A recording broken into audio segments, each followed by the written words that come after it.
जय हिंद दोस्तों। Lab assistant geography में पृथ्वी की आंतरिक संरचना जो यूनिट है, इसमें हम चट्टान टॉपिक को कवर करने वाले हैं। इसके मैंने काफी अच्छे क्वेश्चन बनाए हैं, वीडियो के अंत तक बने रहिएगा। तो चलिए देखते हैं पहला क्वेश्चन है, मोहन हार्डनेस स्केल के अनुसार सबसे मुलायम खनिज है। जैसे कि हमें स्केल के बारे में पता है कि इसमें 10 खनिज बताए गए हैं जो कि मुलायम से कठोरता की ओर दर्शाते हैं। इसमें सबसे कठोर खनिज है हीरा, सबसे मुलायम है टाल्क, जो कि ऑप्शन नंबर 2 करेक्ट हो गया। चलते हैं नेक्स्ट क्वेश्चन पर। दोस्तों मैं आपको एक बात और बता दूं कि जो हमने ये क्वेश्चन लिए हैं, ये मैं इस कोडिंग से लिए हैं कि आपने इसकी जो व्याख्या है वो पढ़ ली होगी पहले बुक में से, तभी आपको ये क्वेश्चन आएंगे और उसी बुक से ये क्वेश्चन बनाए गए हैं। कोई ऐसे नहीं है कि आउट ऑफ सिलेबस है, तो आप आराम से करना, ठीक है। और दूसरा क्वेश्चन देखें, बालुआ पत्थर अवसादी चट्टान से रूपांतरित चट्टान है। हमसे पूछा गया है जो कि बालुआ पत्थर है, इससे कौन सी चट्टान बनती है रूपांतरित चट्टान के अंतर्गत। रूपांतरित चट्टान किसे कहते हैं? जो अपनी काया में परिवर्तन करे, रूप में परिवर्तन करे, उसे कायांतरित कहते हैं। ये आपको पता चल गया है। देखिएगा, बालुआ पत्थर से कौन सी चट्टान बनती है, ये पूछा गया है। देखो, चूना पत्थर से क्या बनता है? संगमरमर, ये दूसरा ऑप्शन दे रखा है। सील्ट से क्या बनता है? फाइलाइट। ग्रेनाइट से क्या बनता है? नीस। लेकिन बलुआ पत्थर से बनता है क्वार्टजाइट। क्वार्टजाइट इस ऑप्शन नंबर हो गया ए करेक्ट।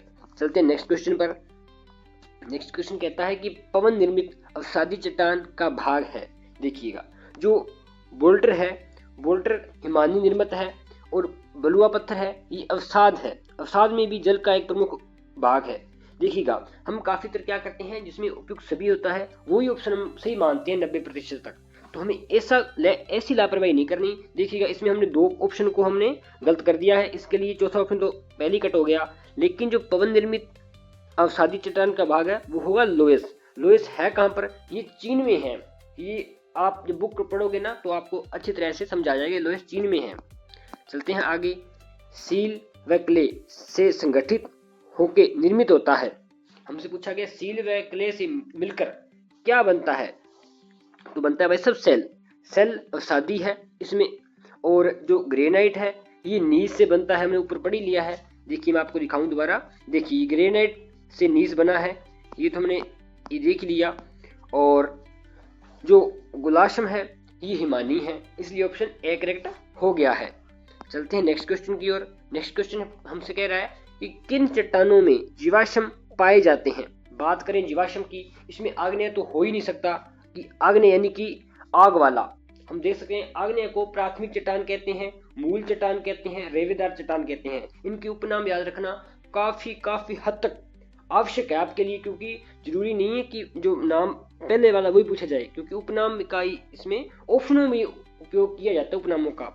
तो इसमें आग्नेय तो होगा नहीं, कायांतरित भी नहीं होगा, कायांतरित रूप जो अपने रूप में परिवर्तन करती है। लेकिन जीवाश्म पूछा गया, जीवाश्म होगा अवसादी में जो परतदार है। परतदार का ही नाम है अवसादी, और इसे तलचटी चट्टानें भी कहते हैं। तो इसका ऑप्शन ए हो गया। चलते हैं नेक्स्ट क्वेश्चन की ओर। नेक्स्ट क्वेश्चन कहता है कि धरातल के नीचे मैग्मा के अपनति व अवनति में जमा होने से बनने वाली चट्टानें हैं। देखिए, चट्टानों के आपने रूप तो पढ़े ही होंगे कि अलग अलग होती हैं, परतदार होती हैं, जो कि आग्नेय चट्टानों के ही प्रकार हैं मध्यवर्ती आग्नेय में। जैसे बेथोलिथ है, लेकोलिथ है, लेपोलिथ है, फेकोलिथ है, सील है, डाइक है। उसमें से जो अपनति व अवनति वाला जो चट्टान बनती है उसका नाम पूछा है, वो होगा भाई साहब फेकोलिथ। फेकोलिथ देखिए ये चट्टान है, इसमें मैग्मा यहाँ पर जमा हुआ है, ये ही फेकोलिथ है। हम बात करें बेथोलिथ की, बेथोलिथ है ना, ये गुमंदाकार है, ये सबसे बड़ा आकार होता है जो चट्टान का, वो बेथोलिथ है। जो सील है ये क्षैतिज रूप में है, जो डाइक है ये लंबवत होती है। चलते हैं नेक्स्ट क्वेश्चन की ओर, ताकि हमारा वीडियो ज्यादा लंबा ना हो पाए इसलिए। तो देखिए, अम्लीय आग्नेय चट्टानों में सिलिका की मात्रा होती है। देखिए, अगर हम बात करें ऑप्शन के अकॉर्डिंग तो उसमें होगा उच्च। अगर दिया हो प्रतिशत में, बाई चांस कभी कभार प्रतिशत में पूछ लेता है, उसमें जिस ऑप्शन में 65 से 85 के अंदर ऑप्शन दिया हो उसे ही सही माना जाएगा, और इसमें होगा उच्च। चलते हैं आगे वाले क्वेश्चन में। आगे वाले क्वेश्चन को, ये वैसा क्वेश्चन में मैंने स्टार लगा रखा है, ये बहुत महत्वपूर्ण क्वेश्चन है। देखिए, धरातल का लगभग कितने प्रतिशत भाग अवसादी चट्टानों का है? ऊपरी भाग पूछा है, इसमें होगा 75%। लेकिन एनसीईआरटी बुक है, उसमें धरातल से 16 किलोमीटर तक का 90% भाग आग्नेय चट्टानें है। ये बहुत बड़ा फैक्ट है। इसका ऑप्शन होगा 75%, लेकिन धरातल से 16 किलोमीटर का भाग है जो 90% आग्नेय चट्टानें होगी, इसलिए मैंने इस पर डबल स्टार कर दिया है। चलते हैं नेक्स्ट क्वेश्चन की ओर। वो है कि मौलिक शैल है। पहली बात शैल की बात करें, ये प्राथमिक में आ गया। प्राथमिक का नाम लेते ही देखो हमने शैल दिया, ये प्राथमिक आ गया। प्राथमिक उपनाम देखो, प्राथमिक इसका नाम है प्राथमिक चट्टानें, ये है आग्नेय। आग्नेय क्या कहेंगे, मूल चट्टान, रेवेदार चट्टान। इसके अकॉर्डिंग ये आग्नेय चट्टान ऑप्शन नंबर ए सी हो जाएगा। रही बात मैंने आपको उपनाम की कहा है कि उपनाम आपने याद रखने हैं, जरूरी नहीं है आपको जो प्राथमिक नाम वही ले। देखो परतदार व अवसादी ये एक ही बात है, इसके नाम अलग अलग रख दिए, तो इसलिए दोनों ऑप्शन गए। और कांतित ये तो गौण चट्टान है, हमने पूछा है मौलिक अधिकार, हमने ऑप्शन दे दिया है। चलते हैं नेक्स्ट क्वेश्चन की ओर। नेक्स्ट क्वेश्चन कहता है कि कौन सी अवसादी चट्टान है। अवसादी चट्टान का हमें पूछा गया है। ग्रेनाइट की बात करें, बेसाल्ट की बात करें, ये दोनों के दोनों आग्नेय में आ गई। और चूना पत्थर है।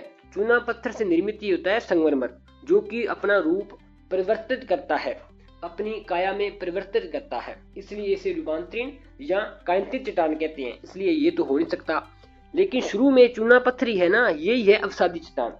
ठीक है, चलती है नेक्स्ट क्वेश्चन की ओर। नेक्स्ट क्वेश्चन क्या कहता है, जल, ताप, दाब के प्रभाव से मौलिक शैलों में परिवर्तन से बनने वाली चट्टानें हैं, उसे कहते हैं कांतित। कांतित यानी रूप में परिवर्तित। रेवेदार चट्टानें ये तो आग्नेय का रूप, ये मैंने बता ही दिया। अवसादी ये तो अलग ही पोर्शन है, जिसमें परतदार चट्टानें इसका उपनाम है, तलचटी चट्टानें भी इसे कहते हैं। इसका ऑप्शन नंबर हो जाएगा ए सही। चलते नेक्स्ट क्वेश्चन देखें। कह रहा है कि निम्नलिखित में से असत्य है, असत्य को छांटना है। पहला क्या है, अम्लीय शैल, सामने क्या है, गेब्रो। तो भाई साहब असत्य तो यही है, क्यों है वो मैं बात आपको बाद में बताता हूँ, पहले हम नीचे वाले ऑप्शन देख लें। नीचे वाले ऑप्शन क्या है, दूसरा है पेटिक क्षारीय शैल, बेसाल्ट, बिल्कुल सही है। इसके साथ हम गेब्रो को भी ऐड कर सकते हैं, ठीक है, लिख दिया हमने। तीसरा ऑप्शन है मध्यवर्ती शैल, ये हो गया डायराइट, बिल्कुल सही है। अल्ट्रा बेसिन पेरियोडोटाइट, बिल्कुल सही है। अब बात करते हैं कि असत्य क्यों है। मात्रा की बात करें, वो तो हमने ऊपर बता ही दिया कि 60 से 65 वाला ये होगा। अब देखो जो आगे अम्लीय शैल है ना, देखो मैं नोट भी लिखा है, अम्लीय शैल में ना ग्रेनाइट आएगा इसकी जगह यहाँ पर। और क्षारीय की बात करें, फिर आएगा बेसाल्ट गेब्रो, वो की हमने यहाँ पर लिख रखी है। क्षारीय में अम्लीय पूछा है, अम्लीय का होगा यहाँ गेब्रो की जगह यहाँ पे आएगा ग्रेनाइट, इसलिए हमने ये असत्य कहा है। और अंतिम इस क्लास का क्वेश्चन है हमारा, जो कि आपने कमेंट बॉक्स में बताना है। और इस कमेंट जो भी इसका आंसर देगा उस कमेंट को मैं नेक्स्ट वीडियो में कवर करूंगा। और आपको वीडियो कैसी लगी ये भी बता देना यार, कि वॉइस की दिक्कत आ रही है या समझाने में कोई दिक्कत है। तो यार आपका एक एक कमेंट ना मुझे पूरा फीडबैक देता है। अवश्य कमेंट करें। मिलते हैं नेक्स्ट वीडियो पर। धन्यवाद।